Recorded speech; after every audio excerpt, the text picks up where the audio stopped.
मेरा मेरे क्वेश्चन दो सवाल है आपसे ये पूछना चाहता हूँ। मेरा सवाल ये आज पूछने का दिन है तो पूछें। अस्सलाम वालेकुम तलत हुसैन साहब, मेरा क्वेश्चन ये है कि चंद दिन पहले कैकड़ोन के मकाम पर ड्रिलिंग के सिलसिले में ये वज़रा के बयान आ रहे थे कि कौम को जल्दी कोई खुशखबरी सुनाई जाएगी कि वसी ज़खायर तेल और गैस के बरामद हुए हैं, लेकिन जो है अचानक 2 दिन पहले ये उसको क्लोज़ कर दिया गया कि कोई वहाँ पे ज़खायर नहीं है और ड्रिलिंग बंद कर दी गई। अचानक ये बंद करना जो है ना, ये कोई हज़म नहीं हो पा रहा। तो आपके इल्म में कोई ऐसी बात है तो प्लीज़ लाजमी बताइएगा। कमाल आपने वैसे सवाल किया है कि बजाय इसके कि आप जो गैर ज़रूरी तवक्कुआत बढ़ाकर बताई गई थी वो आपको हज़म ना हो, आपको एक साइंटिफिक तरीके पर जो ड्रिलिंग की गई है उसका बंद होना हज़म नहीं हो रहा। और ये पाकिस्तान के अंदर आप वाहिद नहीं है, हज़ारों लाखों की तादाद में, बल्कि हज़ारों लाखों नहीं, लाखों करोड़ों की तादाद में लोग ऐसे हैं जो हाइपर रियलिटी जिसको आप कहते हैं कि बढ़ा चढ़ा कर हकायक पर बुनियाद करती हुई, लेकिन इतनी उसके अंदर हवा भर दी जाती है कि हकायक से वो दूर ही लगती है, उस रियलिटी पर यकीन करने को तैयार हैं। लेकिन जो ड्राई डाटा है, जो बहुत ज़्यादा जिसके अंदर अल्फ लैला की दास्तानें नहीं है, वो आपको काबिल कबूल नहीं है। अगर तवक्कुआत ना बढ़ा दी गई होती हैं जी कि कल देखें पाकिस्तान के अंदर तेल ही तेल हो जाएगा, तो ये एक नेचुरल ड्रिलिंग प्रोसेस होता है। उस कंपनीज ने ड्रिल किया, उन्हें जियोलॉजिकल सर्वे किए, उसके अंदर से उनको तेल नहीं मिला, उन्होंने काम ठप किया और बंद कर दिया। पहला कुआं नहीं है जो उन्होंने बंद किया है, और पाकिस्तान पहला मुल्क नहीं है जहाँ पर ये हुआ है। सैकड़ों की तादाद में ड्रिलिंग्स होती हैं, हज़ारों की तादाद में दुनिया भर के अंदर होती हैं और बंद होती हैं, तो ये अनहोनी नहीं है। लेकिन आप बता रहे हैं कि जो ड्रिलिंग बंद हुई है वो अनहोनी है, लेकिन ये जो बताया गया था कि तेल निकल आएगा वो अनहोनी नहीं है। मेरे ख्याल में असल बात जो अनहोनी है वो ये कि आपको ये बताया गया था कि कल तेल तेल हो जाएगा। ड्रिल करते हुए तेल ना निकलना अनहोनी नहीं है। तलत हुसैन साहब, मेरा सवाल ये है कि आने वाले वक्तों में जो तालिब इल्म मतलब मीडिया डिपार्टमेंट्स में पढ़ रहे हैं यूनिवर्सिटियों में, उनके लिए क्या मीडिया में आने वाले वक्तों में जगह होगा या नहीं होगा? अभी तक तो भैया जो मीडिया के अंदर लोग हैं वो अपनी जगह तलाश करते फिर रहे हैं कि उन्होंने बैठना किस जगह पे है, वो निकाले जा रहे हैं। लेकिन अगर आप मीडिया इंडस्ट्री को ज़रा खुले तनाज़ुर में देखें, आप सिर्फ उसको चैनल्स और एंकर्स और रिपोर्टर्स तक महदूद ना करें, उसके अंदर आप ग्राफिक डिज़ाइनिंग के अंदर जाएँ, उसके अंदर आप आईटी के अंदर जाएं, उसके अंदर आप प्रोडक्शन के अंदर जाएं, लाइटिंग के अंदर जाएं, कैमरा वर्क के अंदर जाएं, तो इससे जुड़ी हुई बीसियों और इंडस्ट्रीज़ हैं जिसके अंदर मीडिया के स्टूडेंट्स की खपत हो सकती है, जिसके अंदर डॉक्यूमेंट्री प्रोडक्शन है, फिल्म प्रोडक्शन है, ड्रामा प्रोडक्शन है। बहुत सारे जो कम्युनिकेशन के लोग हैं पीआर के बिज़नेस के अंदर जा सकते हैं, एचआर मैनेजमेंट का भी एक इसका जाविया है। तो मीडिया को अगर आपने सिर्फ कैमरे और टीवी तक महदूद कर दिया फिर तो गुंजाइश भैया बहुत कम है। लेकिन अगर आपने ज़रा वसी तनाज़र में मीडिया की डेफिनेशन को देखा तो फिर आपके पास मौक़े ज़्यादा है। तलत साहब, मेरा आपसे सवाल ये है कि ये अभी जो वाक़या हुआ है गैंग रेप, पुलिस ने गैंग रेप किया है एक लड़की का पुलिस की कार में। अब वो जो है वो पकड़ी गई है, उसने एफआईआर दर्ज करा दी है, वो पकड़े गए हैं। अब वही कहानी जो हम बार बार देखते हैं कि जी वो उन पे दबाव डाला जा रहा है, 4 दिन मीडिया में आएगा ख़त्म हो जाएगा। मुझे ये बात बताएं, क्या इस मुल्क में आप अपनी फैमिली के साथ बाहर नहीं निकल सकते?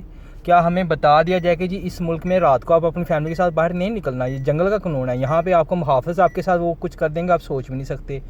क्या कभी इस मुल्क में इंसाफ होगा? क्या कभी इस मुल्क में कोई पूछा जाएगा, कोई पकड़ा जाएगा? कोई कुछ है इस मुल्क में? कोई हमें वजह बताएंगे हम ओवरसीज़ पाकिस्तानी जो हैं हम वापस पाकिस्तान आएँ, हम आना चाहते हैं बट कैसे आएँ? हमें कोई रीज़न्स बता दें, और जो वो लोग वहाँ पर रह रहे हैं वो क्या करें, वो किधर जाएँ?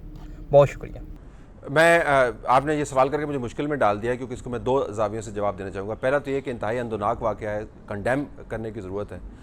पुलिस ने इसके ऊपर एक्शन लिया है, और वो जो 3 अफराद जो हैं, आखिरी ख़बरें जो मुझ तक पहुँची हैं उनकी तहकीक भी जारी है, एफआईआर भी उसके ऊपर दर्ज हो गई है, और जो मुकामी पुलिस अफसर है उसने इसके ऊपर बयान भी जारी किया है। लेकिन ये बड़ी ज़्यादती होगी कि अगर 3-4 अफराद के काम को आप पूरे डिपार्टमेंट की तज़लील की बुनियाद बना दें।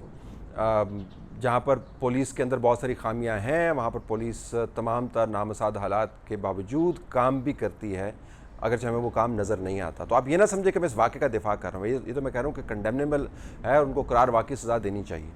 अब ओवरसीज़ पाकिस्तानीज़ की आपने बड़ी दिलचस्प बात की, मैं सिर्फ आपसे गुजारिश ये करूँगा कि अमेरिका के अंदर जो पुलिस के रवैये हैं उनके ऊपर जो तहकीक हुई है या जो वाक़यात हुए हैं, बराए मेहरबानी उसको आप इंटरनेट के ऊपर जाकर पढ़ लें, आपको मिल जाएगा। जस्ट डायल इन अमेरिका की पुलिस और उनका जो ब्लैक्स के साथ जो रवैया है, आपको एक नहीं, दो नहीं, दर्जनों नहीं, बीसियों ऐसे वाक़यात मिलेंगे जिसके अंदर रेप तो है ही, मर्डर मौजूद हैं, बीटिंग्स मौजूद हैं, लाशों के ऊपर से गाड़ियाँ गुजारी हैं पुलिस वालों ने।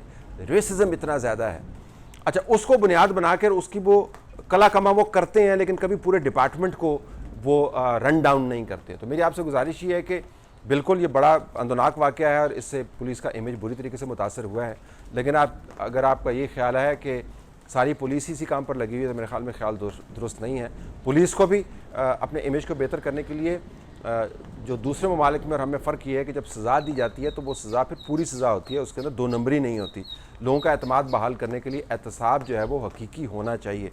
जब वो हो जाएगा तो आपका एतमाद जो है वो बहाल हो जाएगा।